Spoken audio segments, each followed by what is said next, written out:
السلام علیکم فرینڈز، امید ہے آپ سب خیریت سے ہوں گے۔ سردی انجوائے کر رہے ہوں گے۔ پاکستان میں تو کافی سردی بڑھ گئی ہے، اور لکیلی ہم کراچی والوں کے لیے بھی اچھی خاصی سردی آ گئی ہے جس کی ہمیں عادت نہیں ہے۔ اس ٹھنڈ کے موسم میں آج ایک کہانی آپ لوگوں کو سنانے جا رہا ہوں، سری نگر کشمیر کی۔ یہ سچا واقعہ ہے جو 1942 میں میری بھابھی کے والد کے پڑوسیوں کے ساتھ پیش آیا، اور یہ واقعہ میری بھابھی نے اپنے والد سے سنا، اور اب انہوں نے یہ واقعہ مجھے سنایا۔ یہ واقعہ ریلیٹڈ ہے حضرت بل سے۔ یہ میں آپ کو بتاتا چلوں، جو لوگ نہیں جانتے ہوں کہ حضرت بل کیا جگہ ہے۔ حضرت بل ایک درگاہ ہے سری نگر میں، جہاں رسول پاک صلی اللہ علیہ وآلہ وسلم کا منہ مبارک رکھا ہوا ہے۔ لوگ جاتے ہیں وہاں اس کی زیارت کے لیے، اس کی زیارت کرتے ہیں۔ تو یہ کہانی تھوڑی اس سے ریلیٹڈ ہے۔ واقعہ کچھ اس طرح سے ہے کہ 1942 میں میری بھابھی کے والد صاحب کوئی 13-14 سال کے تھے۔ ان کے ایک پڑوسی تھے جو ان کے گھر کے سامنے جن کا گھر تھا، تو یہ پڑوسیوں کے گھر میں یہ واقعات پیش آنا شروع ہوئے۔ ان کا کہنا ہے کہ اچانک سے ان کے پڑوسیوں کے ہاں رات کے وقت وہ لوگ سو رہے ہوں تو ان کو تھپڑ پڑنا شروع ہوئے۔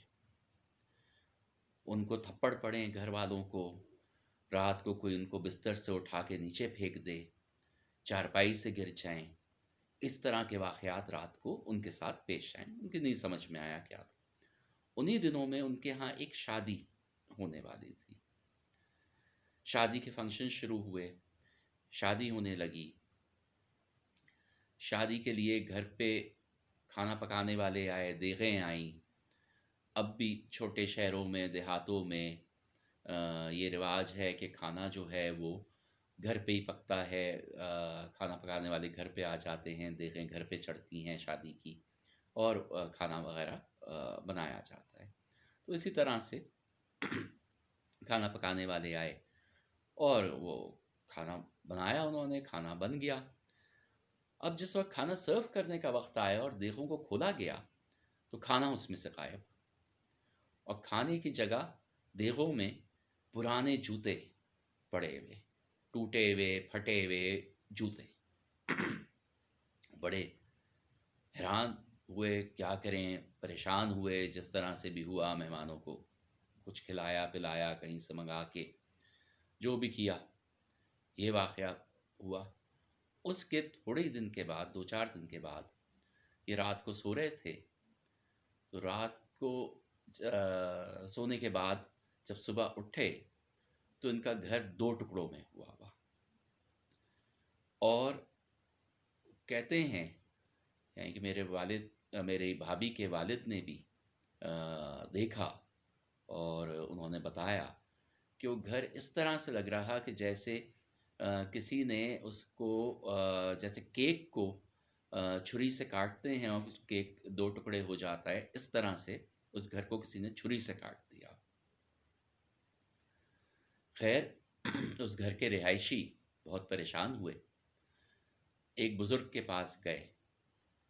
کوئی سری نگر میں بزرگ تھے، حیات تھے، ان کے پاس وہ گئے اور ان کو جا کے سارے واقعات بتائے کہ ہمارے ساتھ یہ واقعات پیش آ رہے ہیں، اور آج ہمارے گھر کے 2 ٹکڑے ہو گئے، اور اس طرح سے بیچ میں کریک پڑ گیا ہے اور درار پڑ گئی ہے، اور گھر بالکل الگ الگ ہو گئے ہیں اس کے 2 ٹکڑے۔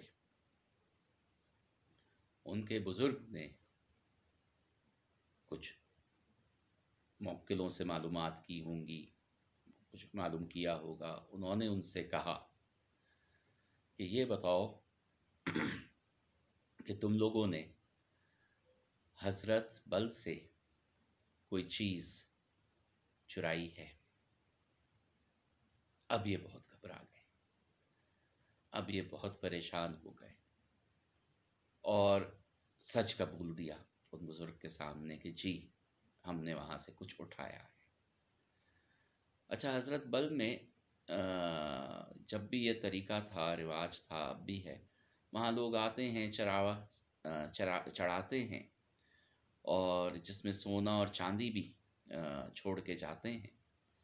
تو اس زمانے میں تو بہت زیادہ تھا، لوگ آتے تھے اور سونا چڑھا کے جاتے تھے.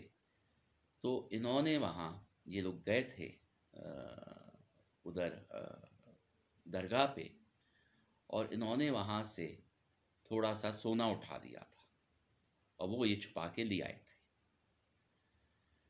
تو گئے تو زیارت کرنے تھے، اور کر کے چوری آ گئے. تو انہوں نے یہ بتایا، بزرگ نے، کہ وہاں کے یہ جنات ہیں جو تمہارے گھر آ گئے ہیں، اور یہ تم لوگوں کو سزا دے رہے ہیں اس چیز کی جو تم نے سونا چرایا ہے، اور یہ چیز فوراً جا کے واپس وہاں رکھ دو، ورنہ تمہیں اتنا نقصان ہوگا کہ جانی نقصان بھی پیش آ سکتا ہے. تو وہ لوگوں نے پھر وہ سونے کا جو بھی چیز اٹھائی تھی، وہ جا کے وہاں درگاہ پہ واپس رکھی، معافی مانگی، اور واپس آئے. تو ان کے ساتھ یہ معاملات ہونا ختم ہوئے. یہ ایک چھوٹا سا واقعہ تھا، اور یہ واقعہ جو ہے یہ پروف کرتا ہے، بتاتا ہے کہ ایسی جگہوں پہ جہاں مقدس چیزیں رکھی ہوں، یا جو درگاہیں ہیں جہاں بزرگ آرام فرما رہے ہوں، وہاں جنات پیش ہوتے ہیں، جنات وہاں حفاظت کر رہے ہوتے ہیں، اور جنات آپ کے ساتھ آپ کے گھر تک بھی آ سکتے ہیں. تو یہ واقعہ میں کہا آپ لوگوں کے ساتھ شیئر کروں. امید ہے آپ کو پسند آیا ہوگا.